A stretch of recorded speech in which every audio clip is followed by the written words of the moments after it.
Magandang araw sa inyong lahat mga kapatid. Ito po ang isang grupong ASCS na tinatawag ng karamihan tadtad. Ginagawa nila ito tuwing Semana Santa simbolo sa pagpakahirap ni Jesus sa krus.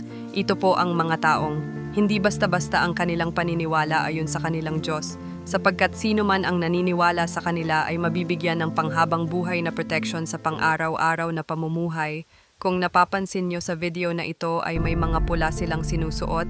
Ito po ay simbolo sa kanilang tinatawag na armadura or also know hinagiban sa Diyos ayon sa kanilang head spiritual master. Hindi po basta-basta lang makakapasok sa grupong ito sapagkat marami po ang pagdaanan upang maging isang legitimate member ng isang sagrado. Marahil may alam na ang mga karamihan patungkol sa mga grupong ito. Ayon sa mga nakakatanda sa membro ng mga sagrado, marami na din silang nasaksihan na mga milagro sa grupong ito. Ang kanilang paniniwala na buhay ang spirito ni Ginoong Jesus. At ayon sa mga sabi-sabi, sobrang mababait itong mga taong ito at swerte po ang mga ordinaryong tao na makakasalimuhan nila dahil ang kanilang pananampalataya Diyos ay kailangan nilang makipag-usap sa Diyos ng mahigit 3 oras na nakaluhod. Kung ikaw tatanungin ko kapatid, kakayanin mo ba ang kanilang ginagawa?